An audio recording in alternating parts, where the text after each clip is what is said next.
हाँ, जीवों का वर्गीकरण।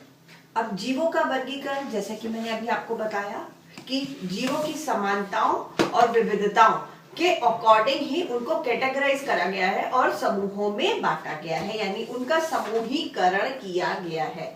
ये क्या कहलाता है? जीवों का वर्गीकरण, जिसको हम इंग्लिश में टैक्सोनॉमी भी कहते हैं। ये भी साइंस की एक ब्रांच है, टैक्सोनॉमी। ठीक है, जीवों का वर्गीकरण। अच्छा, जीवों का वर्गीकरण जो करा जाता है वो ऐसे ही नहीं कर जाता है कि एक जीवों इसमें ग्रुप में आ गया, एक इस ग्रुप में आ गया, जैसे भी बांट दिए गए। जीवों का वर्गीकरण के लिए भी स्टेप बाय स्टेप चला जाता है। और वो स्टेप्स क्या है, मैं आपको यहाँ पर ह्यूमन बीइंग का, यानी कि जो मनुष्य है उसका वर्गीकरण कैसे होता है उसका एग्जाम्पल देके बताऊंगी। तो पहले तो स्टेप्स देख लीजिए कि क्या क्या स्टेप्स होते। कोई भी जीव का वर्गीकरण किया जाएगा, चाहे वो एक कोशिकीय हो, चाहे बहुकोशिकीय हो, चाहे वो जंतु हो, चाहे वो प्लांट्स या वनस्पति कुछ भी हो, उनका वर्गीकरण जो किया जाता है इन्हीं के आधार पर किया जाता है। अच्छा, तो सबसे पहले हम करते हैं जगत। ठीक है, तो सबसे पहले क्या आया? जगत। यहां पर कौन सा है? हम सबसे पहले क्या देख रहे हैं? मनुष्य का कर रहे हैं, तो मनुष्य क्या एनिमल है कि प्लांट है? एनिमल। तो जगत क्या हुआ? एनिमेलिया। ठीक है, उसके बाद आया फाइलम। पहले तो अच्छा आप ये स्टेप समझ लीजिए। सबसे पहले किसी भी को हम बांटेंगे तो पहले जगत, फिर फाइलम, फिर सब फाइलम, फिर क्लास, फिर ऑर्डर, उसके बाद फैमिली, फिर वंश और फिर प्रजाति। ठीक है, अब यहां पर मनुष्य का कैसे करा गया है? उसमें जगत, सबसे पहले जगत। तो प्राणी जगत है कि वनस्पति जगत है, यानी एनिमल है कि प्लांट्स है? तो क्या है?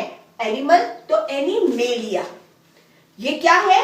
ये होते हैं यूकैरियोटिक। यूकैरियोटिक क्या? जिनमें केंद्रक, सुकेंद्रीय कोशिकाएं होती है, जिनमें कि केंद्रक होता है। यूकैरियोटिक। और क्या है? बहुकोशिकीय। जितने भी एनिमल्स होंगे वो बहुकोशिकीय और यूकैरियोटिक होंगे, ये तो ऑब्वियस है। ठीक है, अच्छा, उसके बाद आया फाइलम। फाइलम क्या आया? कॉर्डेटा। कॉर्डेटा और नॉन कॉर्डेटा, ये दो ग्रुप्स होते हैं। कॉर्डेटा में वो आते हैं जिनमें लाइफ में किसी भी एज में उनके नोटोकॉर्ड जरूर आती है, कि बचपन में नोटोकॉर्ड कुछ एनिमल्स के नहीं होती है, लाइफ के एक पड़ाव में नोटोकॉर्ड आती है। नोटोकॉर्ड यानी कि रीढ़ की हड्डी में एक पार्ट होता है। ठीक है, रीढ़ की हड्डी का ही एक पार्ट है नोटोकॉर्ड। तो जिनमें नोटोकॉर्ड लाइफ के किसी भी पड़ाव पर आती है वो कहलाती है कॉर्डेटा। और जिनमें बैकबोन नहीं होती है, यानी कि नोटोकॉर्ड नहीं होती है लाइफ के किसी भी स्तर पे, तो वो कहलाते नॉन कॉर्डेटा। तो अब मनुष्य क्या है? बैकबोन है ना सबके, तो क्या कहलाएंगे? कॉर्डेटा, यानी कि नोटोकॉर्ड। नोटोकॉर्ड लाइफ के किसी भी पड़ाव पर आती है। ठीक है, किसी भी पड़ाव का मतलब ये है कि बचपन में ही आती है, लेकिन पैदा होने पे नहीं, कुछ जीवों के होती है, लेकिन कुछ समय के बाद, कुछ महीनों, कुछ सालों के बाद उनके वो नोटोकॉर्ड बन जाती है शरीर में। ठीक है, अब आया सब फाइलम। सब फाइलम में क्या आया? वर्टिब्रेटा। वर्टिब्रेटा क्या होते हैं? वर्टिब्रेटा वो होते हैं जिनमें रीढ़ की हड्डी पाई जाती है, एक सुविकसित रीढ़ की हड्डी, जिसमें कि 33 जोड़े वो जो हड्डियां होती है उनको मिलके ही तो रीढ़ की हड्डी बनती है। जो जिनमें रीढ़ की हड्डी पाई जाती है वो होते हैं, वो आते हैं वर्टिब्रा। तो अब देखिए, मनुष्य का तो हम यहाँ पर बता रहे हैं वर्गीकरण के अकॉर्डिंग उनका जो है उनका वर्गीकरण, लेकिन जो भी कई और भी जानवर ऐसे ही हैं, जो जानवर तो है जिनमें नोटोकॉर्ड भी है और जिनमें रीढ़ की हड्डी है। तो इसके मतलब वो जो जानवर हैं उनका भी अगर हम यहाँ पर वर्गीकरण करेंगे तो ये चीजें सेम रहेंगी, क्योंकि यही नाम चेंज होते रहते हैं उनके फीचर्स के अकॉर्डिंग। ठीक है, ये जो आपके टाइटल्स है ये सेम रहेंगे। अच्छा, उसके बाद आया class Mammalia. Class Mammalia, Mammalia वो होते हैं वो जानवर जिनके दुग्ध ग्रंथियां होती हैं, मैमल्स। ठीक है, जो अपने बच्चों को दूध पिलाते हैं, जिनके दुग्ध ग्रंथियां या स्तन ग्रंथियां पाई जाती हैं। तो मेमेलिया यानी कि वो जानवर सिर्फ, देखिए, दुग्ध ग्रंथियां सभी में ये नहीं होती हैं, ठीक है।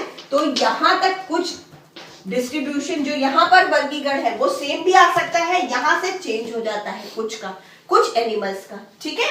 अच्छा, उसके बाद क्या आए, ऑर्डर क्या आया, प्राइमेट्स। प्राइमेट्स वो होते हैं जिनके हाथ में उंगलियां होती हैं, ठीक है, जैसे कि बंदर, ठीक है। तो पकड़, जिनका जो ग्रिप अच्छे से किसी भी चीज को अच्छे से होल्ड कर सकते हैं, पकड़ सकते हैं, तो ऐसे जो जानवर होते हैं उनको प्राइमेट्स बोलते हैं। तो प्राइमेट्स क्या, ऑर्डर प्राइमेट्स, यानी कि हमारे भी ये सब चीजें हैं ना, तो हमारा भी क्या है, ऑर्डर प्राइमेट्स है। जैसे बंदर है, चिंपैंजी है, जितने भी बंदर की प्रजातियां होती हैं, ठीक है। तो जो उनके हाथ अच्छे से ग्रिप कर लेते हैं वो जानवर जो क्या कहलाएंगे, उनका ऑर्डर क्या होगा, प्राइमेट्स। और जिनके दुग्ध ग्रंथियां होंगे उनका क्लास क्या होगा, मैमेलिया।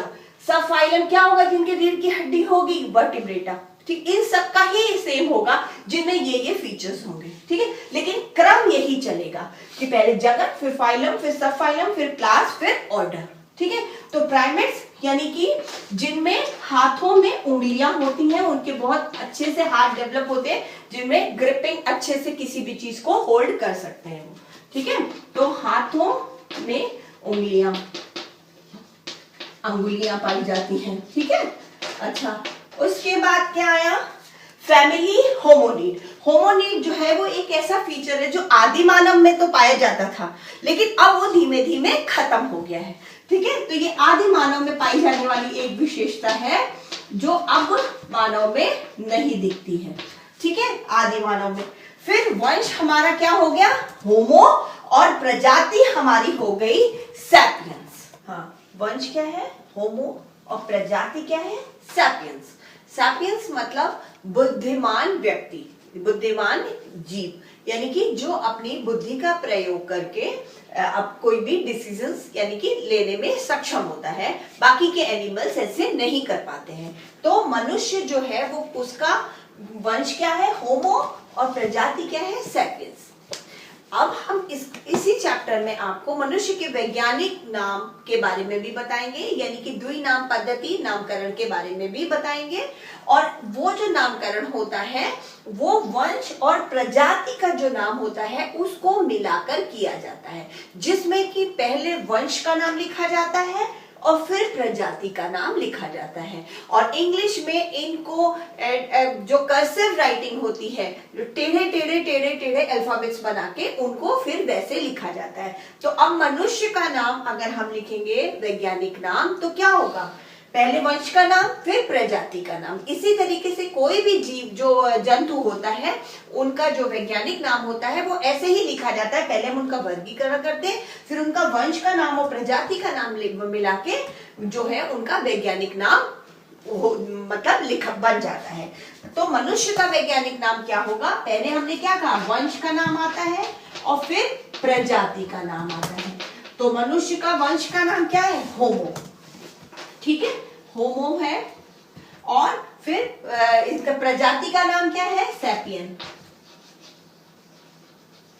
ठीक है। तो मनुष्य का जो वैज्ञानिक नाम है वो क्या हो जाएगा, होमो सैपियंस, ठीक है। होमो सैपियंस जो है मनुष्य का वैज्ञानिक नाम होगा। इसी तरीके से बहुत सारे जीवों के वैज्ञानिक नाम होते हैं जो कि रिसर्च में काम आते हैं। किसी भी अगर जंतु के बारे में हमको एनालाइज करना है तो, क्योंकि हर देश की भाषा, सभी लोग भाषाएं अलग अलग इस्तेमाल करते हैं, तो एक वैज्ञानिक नाम होता है जिससे कि अगर किसी एक जंतु के बारे में कोई रिसर्च होती है तो उसके वैज्ञानिक नाम से ही की जाती है, जो सभी के लिए सुविधाजनक होती है, ठीक है। तो अब आप ये समझ गए हैं कि किसी भी जंतु का वर्गीकरण कैसे किया जाता है। लेकिन यहाँ पर एक चीज ऐसी है कि प्लांट्स या वनस्पति का जब हम वर्गीकरण करेंगे तो इसमें डिवीजन इसी तरीके से होगा, लेकिन जो ये फाइलम, सब फाइलम, क्लास, ऑर्डर, इनमें जो नाम है ये चेंज हो जाएंगे।